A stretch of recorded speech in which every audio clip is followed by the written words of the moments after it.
This is A to Z with Mark Zinno, part of Locked On Sports Atlanta, and it starts now.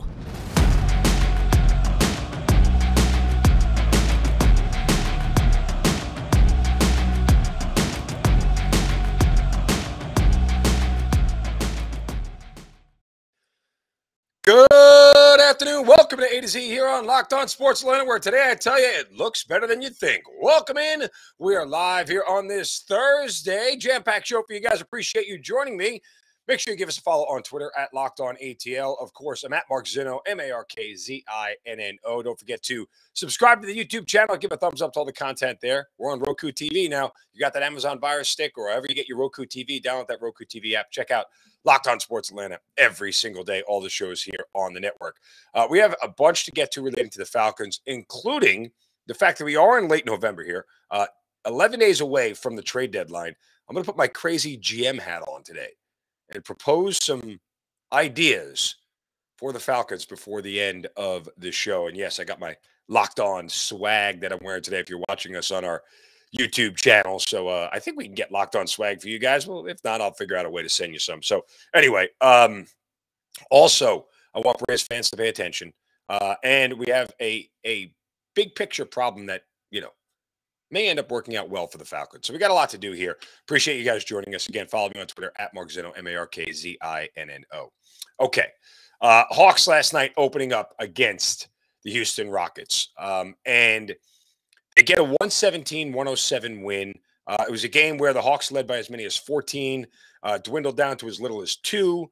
Hawks hang on for the 10-point victory and start out the season 1-0 and the right way. And, you look at the way the game unfolded. You look at the stats more than anything. Hawks shot 50% from the floor.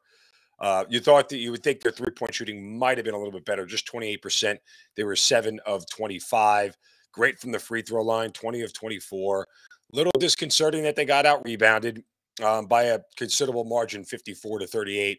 And particularly on the offensive glass, Houston had 15 offensive rebounds in the game. So that's not exactly what you want. But still, the Hawks had 56 points in the paint, just 4 less than Houston.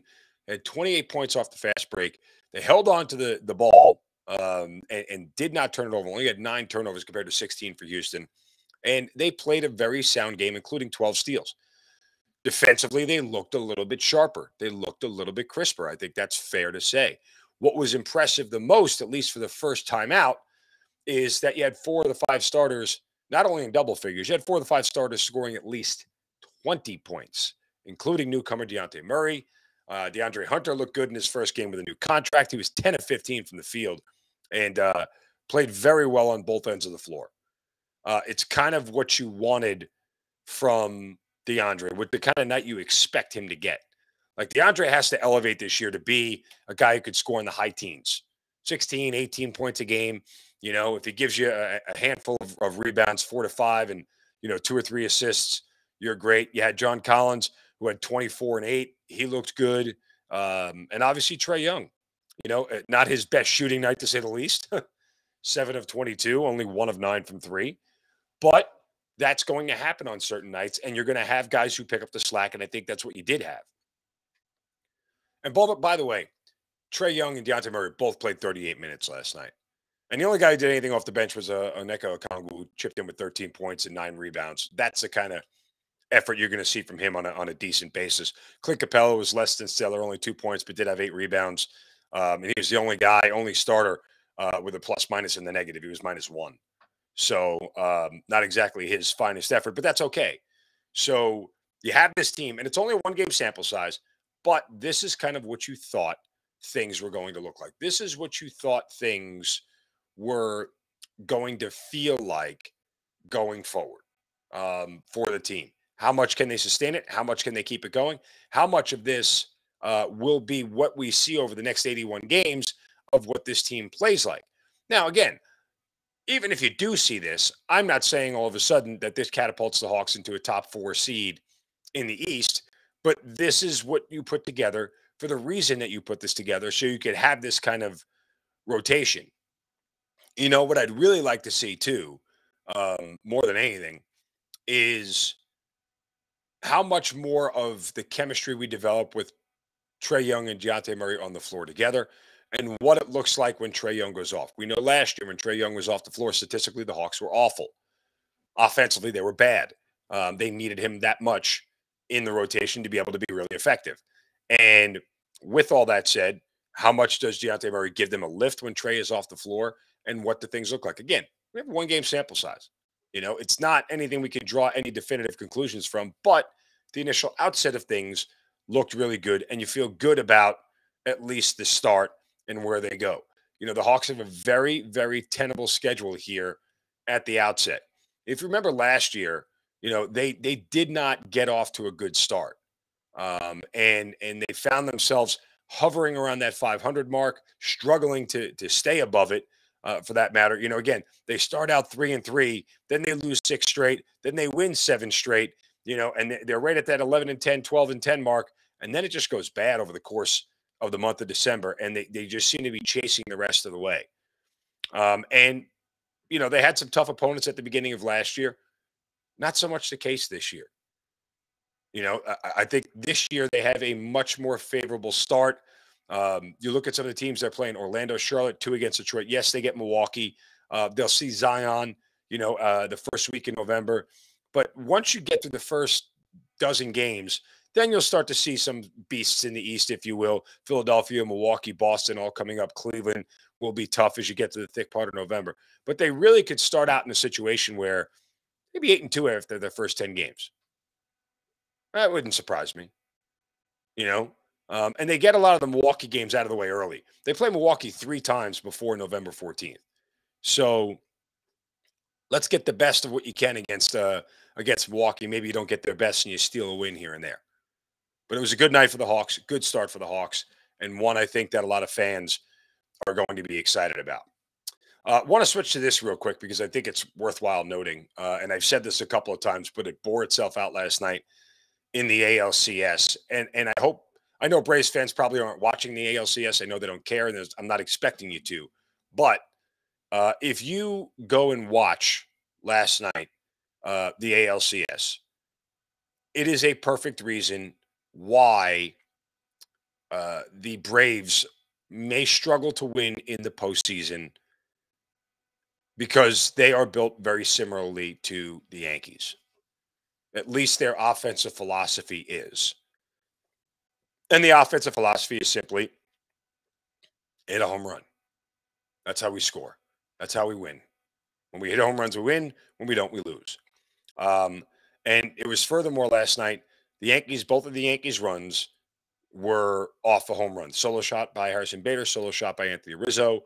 And Justin Verlander was good enough, 6 innings to go ahead and get the win. He struck out 11, and Houston ended up winning the game 4-2.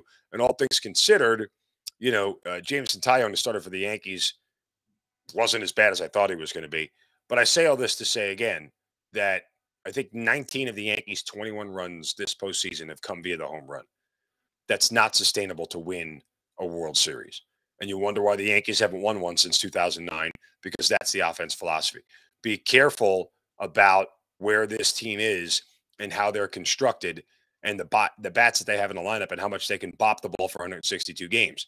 You run into a buzzsaw of pitching in the postseason, this is what happens. You end up not hitting as many home runs as you thought you would. I mean, the Game 5 clincher, look at the Yankees against Cleveland. All home run balls. That's it. They get a 3-run blast from Stanton and another solo shot, and that's how they win. That's it. So take notes, Braves fans. I'm telling you, it's something that you need to be very, very cognizant of going forward. All right. Coming up, the Falcons have some interesting questions to answer and ask about this team in the short and long-term future. But first, a word from our friends at betonline.net. Fastest and easiest way to check in on all your betting needs. Find your favorite sports and events at the #1 online source for odds, lines, and games. Got Thursday Night Football night tonight, folks. Arizona Cardinals -2 and a low total in the mid-40s here. So try to take advantage. Go to BetOnline. You'll find reviews and news of every single league out there, like this Thursday Night Football matchup, like the big college football matchups coming up this weekend: Ole Miss, LSU, Bama, Mississippi State, You certainly got Syracuse, Clemson, all the games that are going to be out there because they cover college football, NBA, NHL, combat sports, esports, even golf. BetOnline continues to be the top online resource for all your sports wagering information, from live in-game betting, scores, and podcasts. They've got you covered. The podcasts are great. Easiest way to consume all that sports betting information. If you're in your car on your way to work, just go to BetOnline or use your mobile device to learn more about the action that's happening today. BetOnline, where the game starts. Okay. We've talked about this a bunch this week with the Falcons because it's starting to manifest itself that there are things that are attainable all of a sudden that didn't look attainable. You know, the class of the NFC, the teams that we thought were the class of the NFC are really, really struggling. Now, again, you're only 6 games in. You've got 11 more of these things to go, and a lot could change. But through 6 weeks, you have a pretty good sample size that if some of these teams that were the class of the NFC don't get things fixed quickly, there are other teams that are going to rise behind them. And the Falcons certainly are one of them. But the 4 teams that I think most people thought were the class of the NFC coming into the year, the Rams, the Buccaneers, the Packers, and the 49ers. I had the 49ers in the Super Bowl this year. Even with Trey Lance, I thought that they had a great shot to get there because of their coach and their defense and their play calling and things of that nature. But these 4 teams are struggling mightily right now.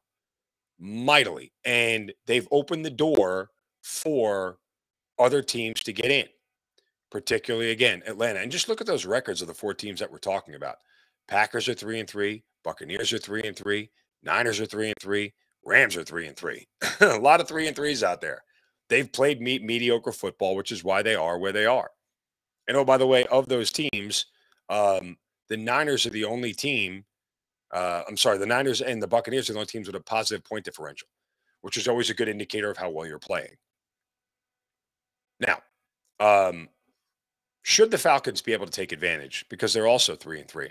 You know, when you have 6 3-3 teams vying for what are 7 total playoff spots, and they're across 3 different divisions, yes, some of those teams have a better chance to get in than others just because they're in a division that might be more amenable to doing it. But, you know, you look at the Falcons, their 3-3 record is masked behind the fact that they're 0-2 in the division already. I mean, the Carolina Panthers have a division win and the Falcons don't. You want to talk about tiebreakers? They failed to beat the Buccaneers and the Saints.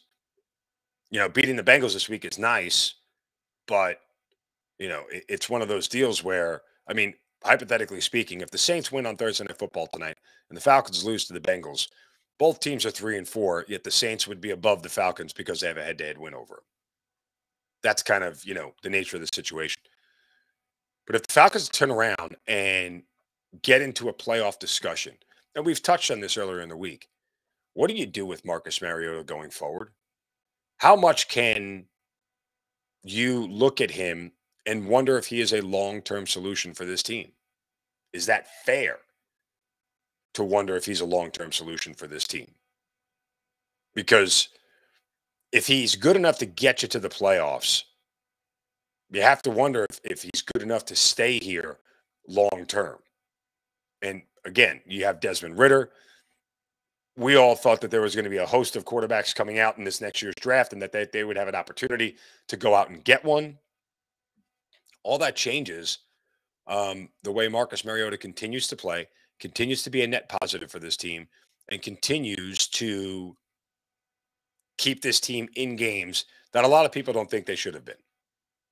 Right? And you'll see that this week. The Bengals defense is not great by any stretch of the imagination. They're not terrible, but they're certainly not great. And this is a team that this year has done a good job at taking care of lesser offenses, but yet struggling with better offenses at times. You know, they gave up 26 to the Saints last week. They gave up, dear Lord, they gave up 20 to the Cowboys with Cooper Rush at the helm. You know, I mean, this is a team right now in the Bengals that is still trying to find their way.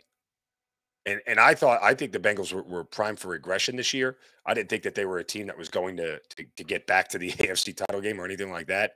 But you're going to find out what they're made of over the course of the next couple of weeks, because they have a stretch of winnable games for them. I mean, their fans would sit there and tell you Falcons, Browns, Panthers, Steelers, those are all winnable games. And this is a team that's 3-3. They could be 7-3 when it's done. Or if they're not, they could be 6-4 or whatever it is, 5-5 even. I mean, it's not out of the realm of possibility. So this is one of these games where on Sunday, the team that it's easy to say the team that makes less mistakes will come out with a win. But both of these teams have something right in front of them right now of winnable games ahead of them that really feel like they could set themselves up for success. What have I always said, guys? That the NFL, September is fool's gold. Don't pay attention to a record of what you see in September. October is positioning month. This is the month where teams that will start to assert themselves for playoff positioning. But ultimately, when you get to November and December, that's big boy football. The best teams show up and win the most games down the stretch, and that decides who goes to the playoffs and who doesn't. But from a positioning standpoint, but the Bengals and the Falcons both have an opportunity to position themselves to be the ones who, as they say, control their own destiny. Because the Falcons have a very winnable next 5 games after the Bengals, with the exception of the Chargers, who, oh, by the way, have to fly across the country, play a 1 o'clock game, which is always difficult. You get the Panthers twice, Bears, Commanders, and Steelers. I mean, you're sitting here even if you lose to the Bengals and you start 3-4, which is amazing, all things considered. Over the course of the next 5 games, you could be 8-4 heading into the final 5 games of the season. So, a lot there. But I'm still wondering what you're going to do with Marcus Mariota going forward, especially if he gets you to an 8-4 mark. He clinches you a postseason berth. We're having a completely different conversation about what the future of this team looks like and where they're going to go. All right. We got to hand out a shovel of wisdom as well. I'm going to put my crazy GM hat on right on top of my Locked On swag hat that we're wearing here if you're watching on our YouTube channel. But first, a word from our friends at Built Bar. Guys, have you tried Built Bar Puffs yet? I've told you they're delicious. I told you they're the perfect snack for late at night or in between meals. Why? Because they're healthy. They're only 160 calories. They're packed with a whopping 15 grams of protein, but they're delicious. And their newest flavor, cookie dough chunk, is amazing. Light, chewy, real chunks of cookie dough in it, covered in 100% chocolate. This is like the perfect sweet tooth snack that's healthy for you and good for you. That's why you guys got to check out Built Bar Puffs. I mean, these are the perfect way to satisfy that sweet tooth craving with none of the guilt that you get from some of the other snacks out there. Built Bar does an amazing job at making something that tastes good and is healthy for you and covered in cookie dough chunks. I mean, who doesn't love cookie dough? Here's what you do. Go to Built.com, get a box for yourself, stash it away, hide it from the family, take it to work with you, put it in the office right there, or be the nice person who's willing to share. But go to Built.com, use the promo code LOCKEDON15 and get 15% off your first order. Again, Built.com, use promo code LOCKEDON15 and get 15% off your first order of Built Bars. Before we get to my crazy GM scenarios, now it's time for Shovel of Wisdom. Brace yourselves, because it's time for the Shovel of Wisdom.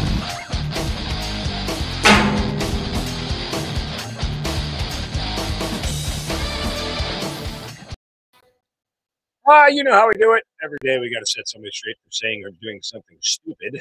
Yes, that's our job, taking care of the rest of society. You can hand out a shovel as well. Just do so on my Twitter account at Mark Zinno. Use the hashtag Shovel of Wisdom. And today, my shovel goes to Jermaine Burton. Yeah, Jermaine Burton is a wide receiver for the Alabama Crimson Tide. Have you guys seen this?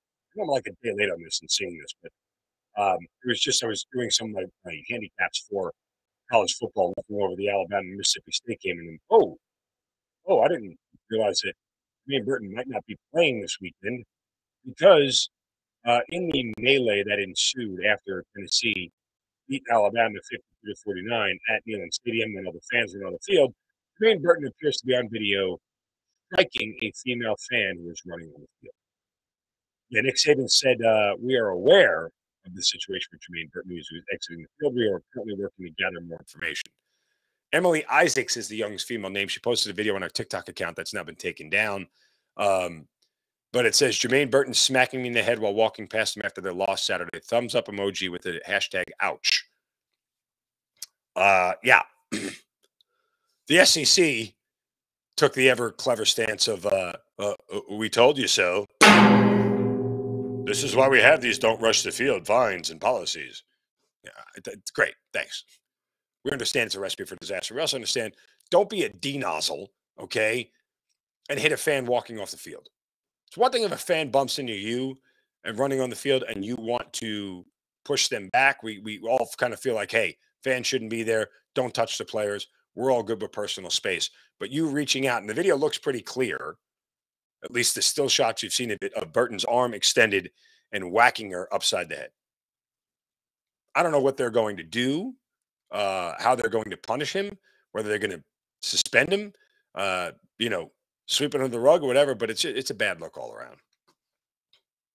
Bad look all around because this is not what you want to happen.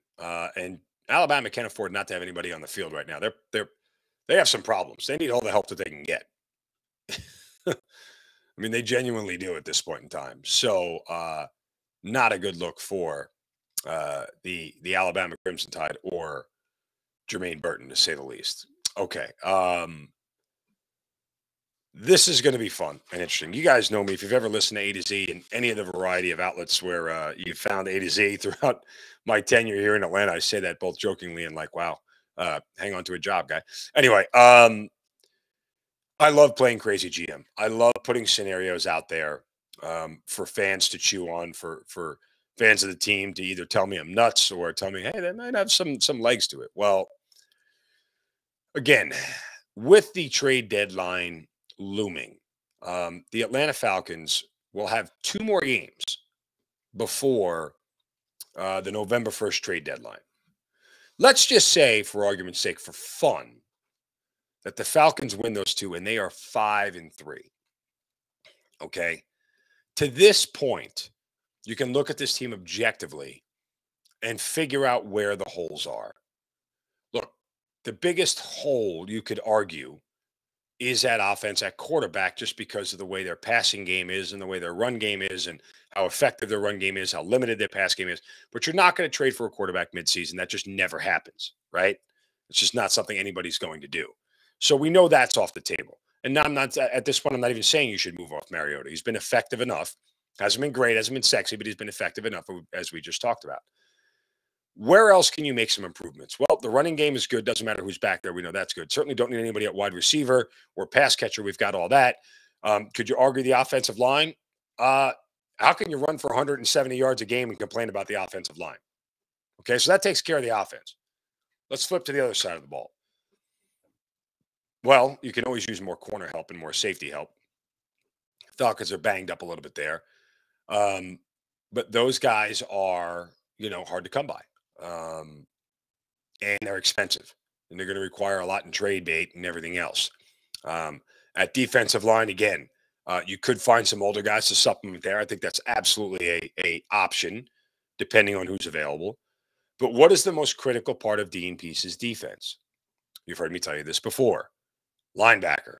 All right, well, let's go back now to the original discussion we had prior to the season starting when this name was bandied about, possibly as a trade because he was going to hold out because he didn't get a new contract. Yes, if you can't remember and you're wondering who I'm talking about, say it with me, folks, if you do remember, Roquan Smith.